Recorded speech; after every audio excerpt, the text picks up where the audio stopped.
যা স্বাস্থ্য পরিকাঠামোর উন্নয়ন হয়েছে কোথাও হয়।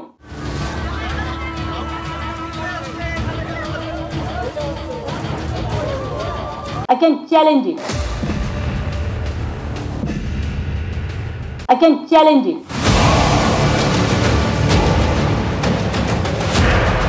এখানে যা স্বাস্থ্য পরিকাঠামোর উন্নয়ন হয়েছে কোথাও হয়।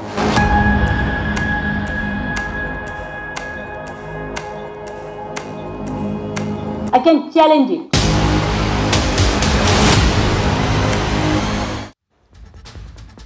বটেই তো, বাংলার মুখ্যমন্ত্রী স্বাস্থ্যমন্ত্রী যখন বলছেন নিশ্চয়ই হাতে তথ্য আছে। আমি একটা তথ্য আপনাদের দেখাই। এনকিউএস এর তথ্য 2024-এর রিপোর্ট অনুযায়ী জাতীয় মান যাচাইয়ে এগিয়ে বাংলা, পিছিয়ে বিজেপির রাজ্য।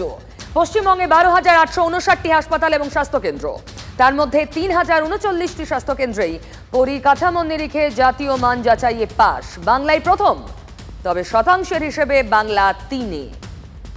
এরপরও নিন্দুক আছে যারা চিৎকার করে গলা ফাটায়, বলে স্বাস্থ্য গোল্লায়।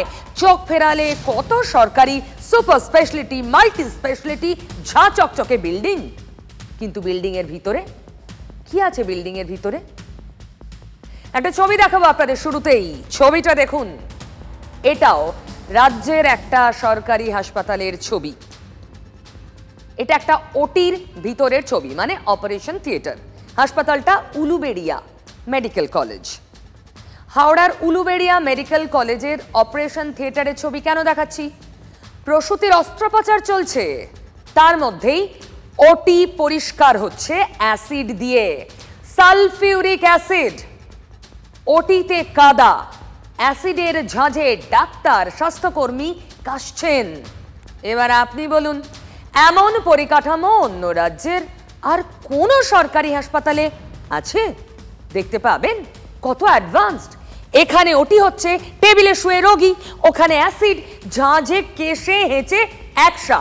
ওটিতে যারা হাত লাগিয়েছেন ডাক্তার নার্স সকলে। এ তো পরিকাঠামো নাকি? অস্ত্রোপচার চলাকালীনই ওটি সাফ হচ্ছে অ্যাসিড ঢেলে। এবার আপনি বলুন, ঠোঁটকাটা যদি বলে স্বাস্থ্যে অ্যাসিড অ্যাটাক, ভুল। গাইনি ওটি চলছে, ওটি চলাকালীন ফিউমিগেশন হচ্ছে বা পরিষ্কার হচ্ছে, আমি ক্লিপটা যেটা দেখে বুঝলাম। তো সেই জিনিসটা হলে কোনো ইনফেকশন হয়, তার দায় কে নেবে? মেদিনীপুর মেডিকেল কলেজে ঘটনা ঘটেছে, সেখানে পোস্টমর্টেম রিপোর্টে পরিষ্কার বলা হচ্ছে যে সেপসিস উইথ একেআই হচ্ছে মৃত্যুর প্রধান কারণ। ওটিতে যে নোংরা জিনিসগুলো এসওপি ফলো করা হচ্ছে না, এইগুলো কিন্তু কারণ হতে পারে। এবং তার জন্য কারা দায়ী? শুধু চিকিৎসকরা দায়ী? শুধু চিকিৎসা কর্মীরা দায়ী?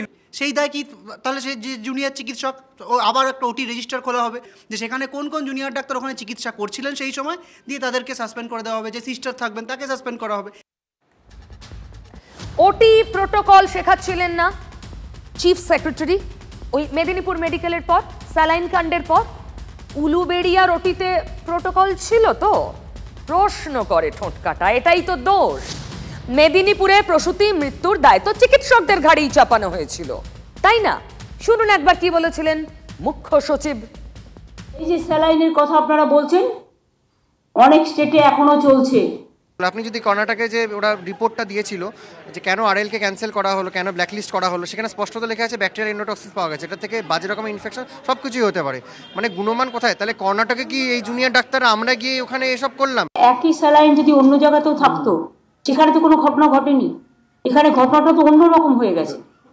গাফিলতি, যারা জানে না তারা গেছে সিজারিয়ান করতে। এটাতে যেটা বোঝা যাচ্ছে, যাদের করার কথা যে স্ট্যান্ডার্ড অপারেটিং প্রসিজার, যে প্রোটোকল একটা সার্জারিতে মানার প্রয়োজন আছে, সেটা সেদিন মানা হয়নি। সিনিয়র ডক্টরস যাদের উপস্থিতি কামে ছিল, ম্যান্ডেটরি ছিল, ওরা ওখানে উপস্থিত না হয়ে যারা ট্রেনি ডক্টরস এই সব কাজ করেছেন, সেই জন্যই এটা একটা কেস অফ নেগলিজেন্স। অ্যানেস্থেসিয়া দিয়ে দিয়েছে উল্টো পাল্টা। তাহলে আপনি কাকে আড়াল করতে চাইছেন সেই প্রশ্নটা আমরা সরাসরি আপনার কাছে রাখতে চাই। শুধুমাত্র 12 জন সাসপেন্ডেড চিকিৎসককে সাসপেন্ড করে তাদের গায়ে, তাদের ঘাড়ে দায় চাপিয়ে দিয়ে আপনি বাঁচাতে পারবেন না। এখানে যা স্বাস্থ্য পরিকাঠামোর উন্নয়ন হয়েছে কোথাও হয়। I can challenge it. গত 2 বছরে এরকম ভাবেই মানে আমাদের রাজ্যে প্রসূতি মৃত্যু অনেক বেড়ে গেছে। এবং বেশিরভাগ ক্ষেত্রে এরকমই হচ্ছে, হঠাৎ করে তার প্রেশার কমে যাচ্ছে, তার কিডনি ফাংশন বন্ধ হয়ে যাচ্ছে, তার রক্ত জমাট বাঁধার সমস্যা হচ্ছে, মানে ডিসিআই আমরা যেটাকে বলি। ফলে সরকারকে আবারও আমরা বলছি যে স্বাস্থ্য নিয়ে আপনারা খেললেন। তাহলে ওই ওটির মধ্যে ডাক্তার ছিলেন, নার্স ছিলেন, স্বাস্থ্যকর্মী ছিলেন, কেউ বারণ করলেন না যে অপারেশন হচ্ছে, প্রসূতি অজ্ঞান অবস্থায় রয়েছে, তার অপারেশন চলছে, ওর পাশে অ্যাসিড ঢেলে সাফাই যাতে না হয়। এই ডাক্তার, নার্স, স্বাস্থ্যকর্মী বা হাসপাতাল কর্তৃপক্ষ, তাদের কাছে স্বাস্থ্য দফতরের কোনো বার্তা পৌঁছেছে? দায় নেবে কে? ওর অবস্থা আমার বাড়ির ঘরের অবস্থার থেকে বেশি খারাপ। ওটিগুলো দেখলে আপনার কান্না পাবে। হাসপাতালগুলোর অবস্থা দেখছো, তাহলে হেলথ সেন্টারের অবস্থা কি বুঝতেই পারছো। প্রান্ত ব্যবস্থা কোনো কিছু নেই, আমাদের বিধি ব্যবস্থা, স্বাস্থ্য ব্যবস্থা ভেঙে পড়েছে। স্টেরিলাইজেশন, হাইজিন যদি খুঁজতে আপনি সরকারি হাসপাতালে যান, সেটা আপনার মূর্খামি। স্বাস্থ্যমন্ত্রীকে জিজ্ঞেস করা একটু সাহস থাকলে, আমরা এই জন্য তো স্বাস্থ্যমন্ত্রী পদত্যাগ চেয়েছি, অবদার্থতার মানে কি পরাকাষ্ঠা। বিরোধীদের অ্যাসিড অ্যাটাকের মুখে উলুবেড়িয়ার হাসপাতালের অধ্যক্ষ সনক, শুনুন কি বলছেন। গাইনি ওটি চলছে, ওটি চলাকালীন ফিউমিগেশন হচ্ছে বা পরিষ্কার হচ্ছে, আমি ক্লিপটা যেটা দেখে বুঝলাম। তো সেই জিনিসটা হলে কোনো ইনফেকশন হয়, তার ঘটনা ঘটেছে, সেখানে পোস্টমর্টেম রিপোর্টে পরিষ্কার বলা হচ্ছে যে সেপসিস উইথ একেআই হচ্ছে মৃত্যুর প্রধান কারণ। ওটিতে যে নোংরা জিনিস। স্বাস্থ্য ভবনের শীর্ষ কর্তার কাছে অধ্যক্ষ প্রাথমিক রিপোর্ট পাঠিয়ে বলেছেন ভিডিওটি নাকি ওটির বাইরের করিডোরে তোলা। আচ্ছা, অপারেশন কি করিডোরে হয় নাকি? দেখতে পাচ্ছেন তো স্পষ্ট, ডাক্তাররা যেভাবে রোগীকে ঘিরে রয়েছেন, গাফিলতি ধামাচাপা দেওয়ার চেষ্টা। রোগী যদি করিডোরেও থাকেন, সেখানেও কি রোগীর পাশে এভাবে ঝাঁঝালো অ্যাসিড দিয়ে পরিষ্কার করা স্বাস্থ্যসম্মত? না তো। সত্যি কোট আনকোট গর্ব করার মতোই এ রাজ্যের স্বাস্থ্য পরিকাঠামো। প্রসূতি জানে না সরকারি হাসপাতাল থেকে জীবিত ফিরবে কিনা। মেদিনীপুরে প্রসূতি মৃত্যু নিয়ে হইচই হচ্ছে, তার মধ্যে জলপাইগুড়িতে আর এক প্রসূতি কোমায়। জলপাইগুড়ি মেডিকেল কলেজ বোয়ালমারির বছর 23-এর শান্তনা রায়কে 29 ডিসেম্বর জলপাইগুড়ি মেডিকেলের মাদার চাইল্ড হাবে ভর্তি করা হয়েছিল। ওই রাতেই পুত্র সন্তানের জন্ম দেন প্রসূতি। পরদিন থেকে শারীরিক অবস্থার অবনতি। 2 জানুয়ারি উত্তরবঙ্গ মেডিকেল কলেজে স্থানান্তরিত করা হয়, আর সেখানেই ভেন্টিলেশনে মৃত্যুর সঙ্গে লড়ছেন শান্তনা। কিডনি বিকল। কেন? গাফিলতি। মেদিনীপুরের যে স্যালাইন কাণ্ড তার সঙ্গে যুক্ত আছে কিনা। স্যালাইনটা দেওয়ার পরে কি অবনতি হলো? স্যালাইনটা দেওয়ার পরেই আমার পেশেন্টের পেটে ব্যথা এবং প্রচণ্ড কাঁপুনি, জ্বর আসে। জ্বর আসার পর আমার পেশেন্টের তখন কমপ্লেন করার পর তাকে 2টো ইঞ্জেকশন করা হয়। ইঞ্জেকশন করার পর আমার পেশেন্ট কিছুটা স্বস্তি বোধ করে। মানে রাজ্য জুড়ে যে একটা মানে অশান্ত পরিস্থিতি দেখা যাচ্ছে, হ্যাঁ স্যালাইন নিয়ে বহু প্রসূতি এইভাবে মরে গেল আর কি, তারা জীবনের স্বাদই পেল না।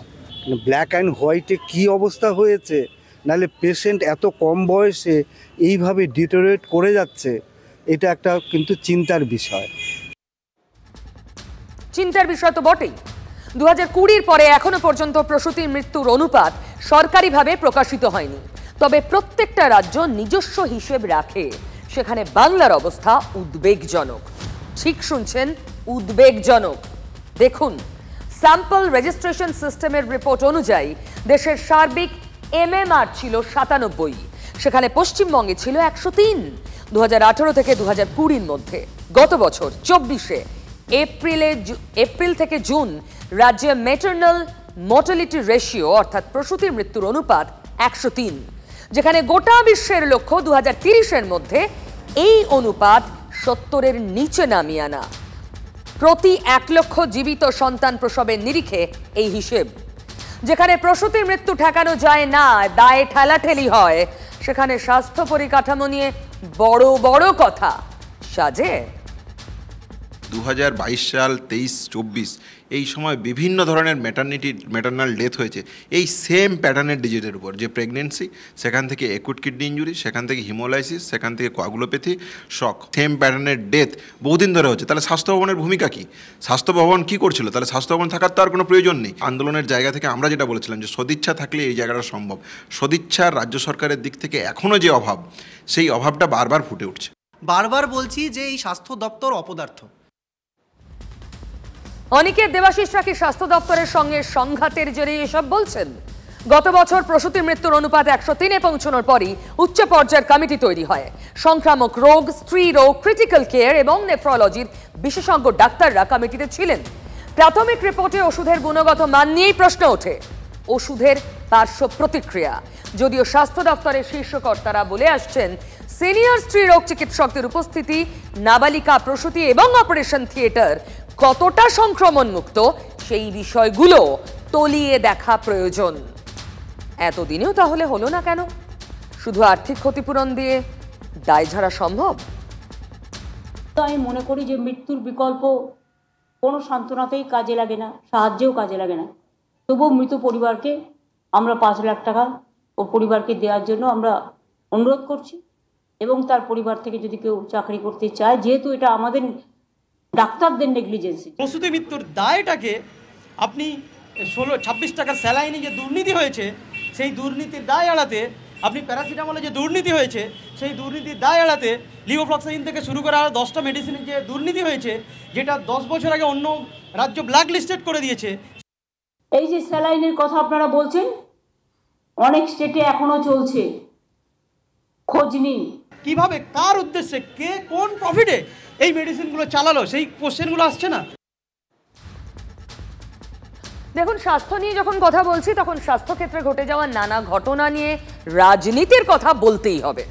এই যেমন সঞ্জয়ের সাজা, রাজনীতিতে অঙ্ক কষে চলেছে এই সাজার পর থেকে। ফাঁসি হয়নি, আদালত সেই যুক্তি দিয়েছে, আর আদালতের বাইরে অন্য যুক্তি সাজিয়েছে রাজনীতি। সে পথে হেঁটেই সঞ্জয়ের ফাঁসি চাই।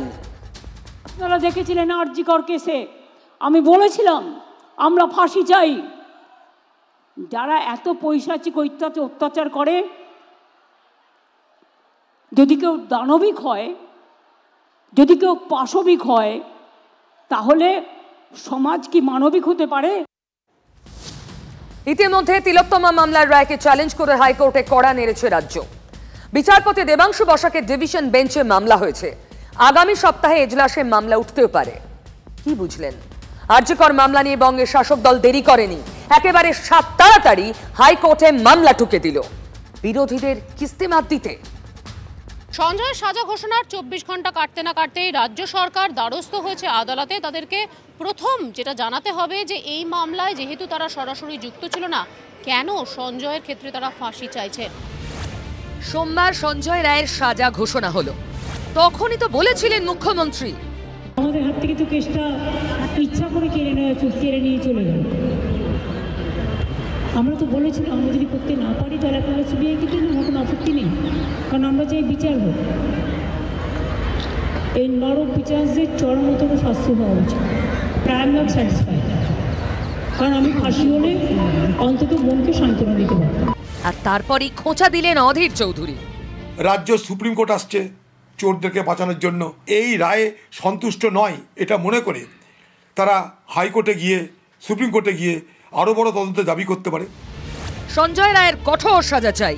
সোমবার সন্ধ্যায় এক্স মাধ্যমে পোস্ট করলেন মুখ্যমন্ত্রী, লিখলেন তিলোত্তমা কাণ্ডে সর্বোচ্চ সাজা চেয়ে হাইকোর্টে যাবে রাজ্য। ভালো লাগলো যে আমি 3:30 বলেছি, বাংলার মুখ্যমন্ত্রী 8:45 সময় টুইট করে বলেছেন যে হ্যাঁ তিনি নাকি হাইকোর্ট যাচ্ছেন। কিন্তু আমি তার মধ্যে একটা ক্যাভিয়েট রাখতে চাইছি, তাহলে এই যে দেখুন, গাছের গোড়া কেটে গাছের মাথায় জল দিলে গাছ বাঁচে না। শিয়ালদা কোর্টের রায়কে চ্যালেঞ্জ, হাইকোর্টের মামলা বিচারপতি দেবাংশু বসাকের ডিভিশন বেঞ্চে। এই মামলা আপাতত কলকাতা হাইকোর্টের ডিভিশন বেঞ্চে শুনানি হওয়ার কথা রয়েছে। আগামী সপ্তাহে শুনানির সম্ভাবনা প্রবল। তাহলে রাজনীতির কৌশলে বিরোধীদের মাত শাসকের। ও ড্রামাবাজি, কারণ এই মুখ্যমন্ত্রী এর জন্য প্রধান দায়ী। কামদুনিতে কিন্তু উনি বলেছিলেন যে 15 দিনের মধ্যে ফাঁসি ওনারই হাতে ছিল, ওনারই পুলিশ, কেউ বাইরের না। কি করেছেন?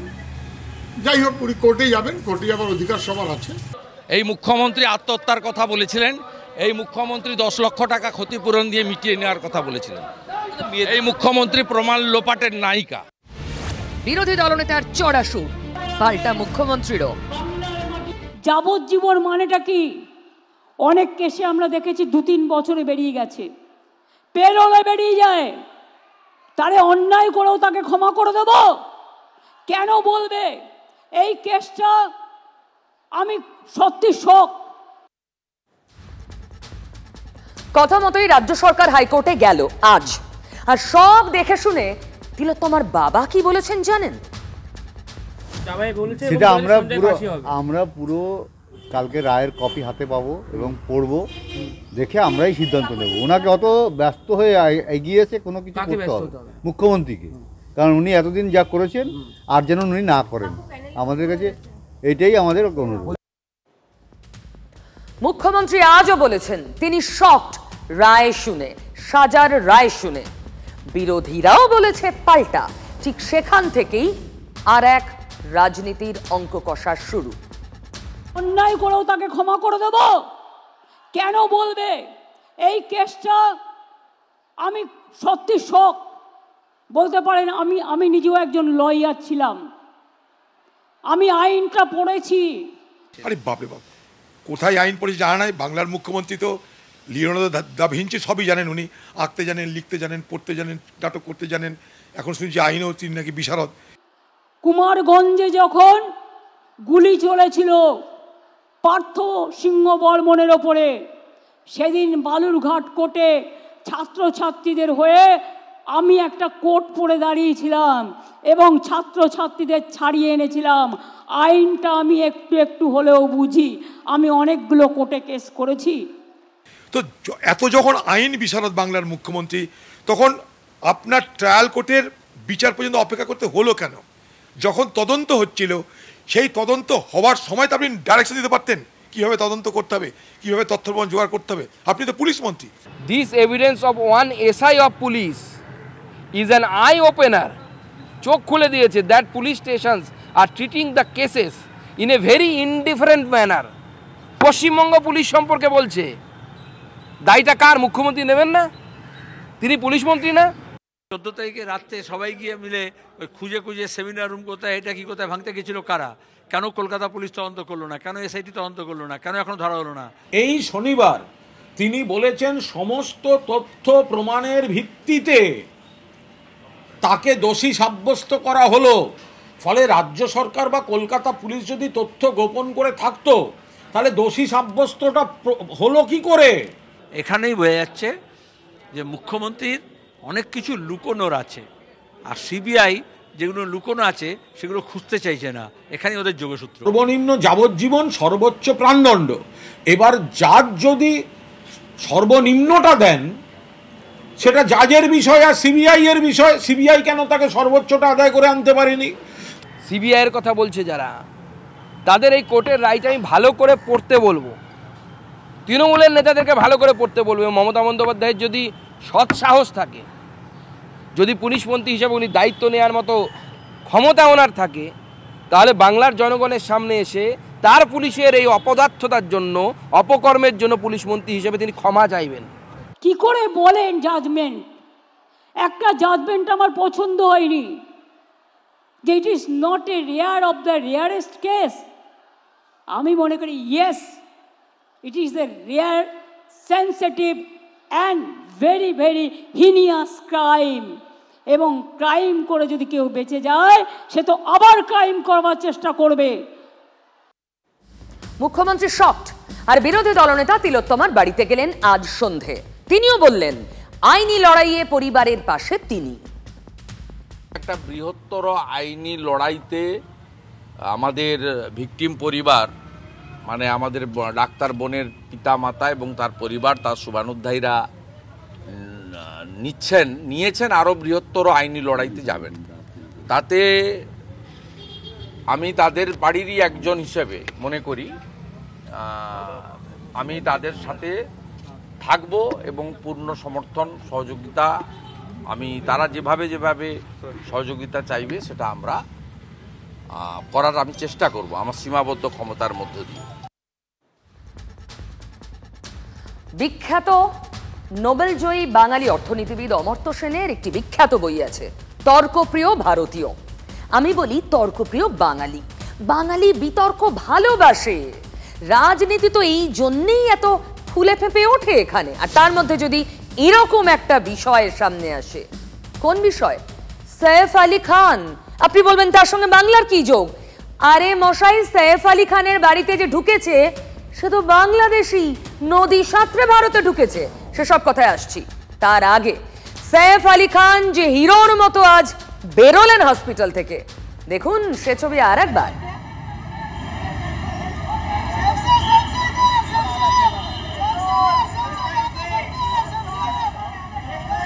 গত বৃহস্পতিবার ভোররাতে যখন হাসপাতালে ঢুকেছিলেন, রক্তাক্ত দশা, অপারেশন হলো, ডাক্তারদের কড়া নজরে কাটালেন কদিন, বাড়ি ফিরলেন।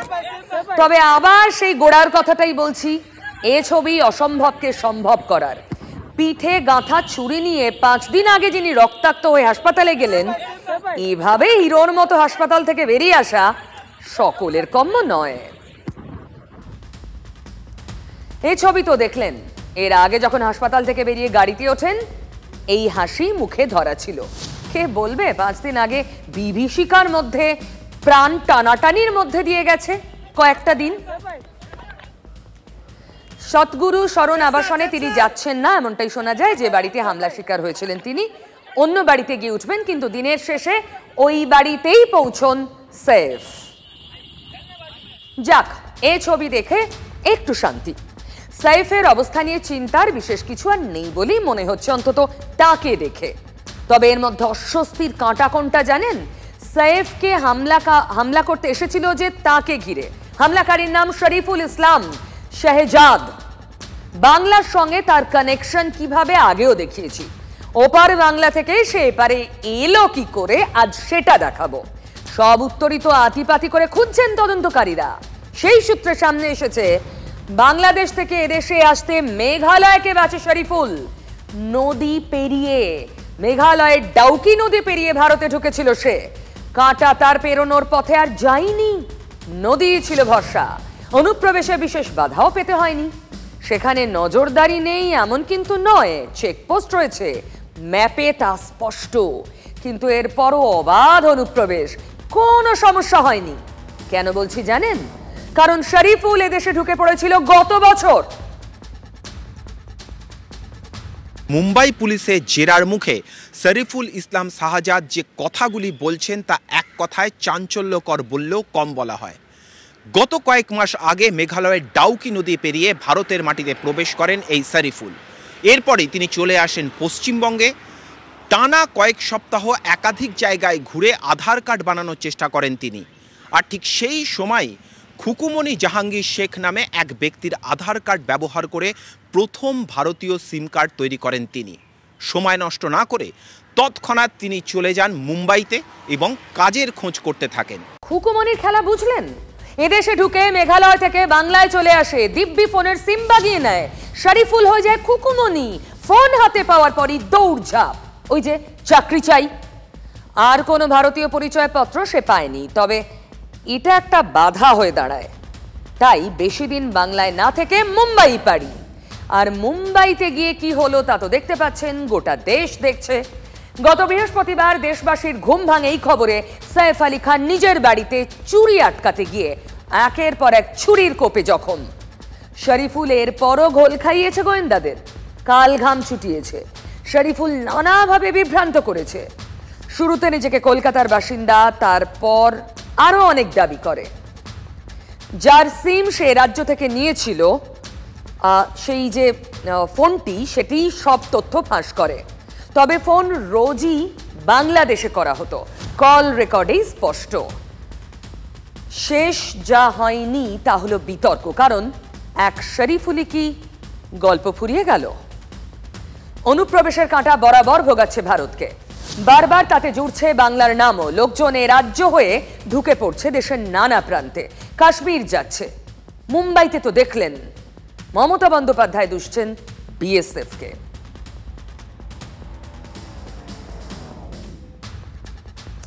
এটা লক্ষ্য রাখবেন যেন কোনো সমাজ বিরোধী, কোনো জঙ্গি কারো হোটেলে বা কারো বাড়িতে ভাড়া নেওয়ার নাম করে বাসা বাঁধতে না পারে। কোনো সমাজ বিরোধী তারা যেন ঘুঘুর বাসা বানাতে না পারে। মাথায় রাখবেন। পার্থ চট্টোপাধ্যায় আপাতত স্থিতিশীল, এমার্জেন্সি অবজারভেশন ওয়ার্ডেই তিনি রয়েছেন। ইসিজি ইকোকার্ডিওগ্রাম করা হয়েছে। প্রাথমিকভাবে পার্থকে অক্সিজেন দেওয়া হলো, এখন তিনি ভালো আছেন। ঠোঁট কাটা আবার আগামীকাল।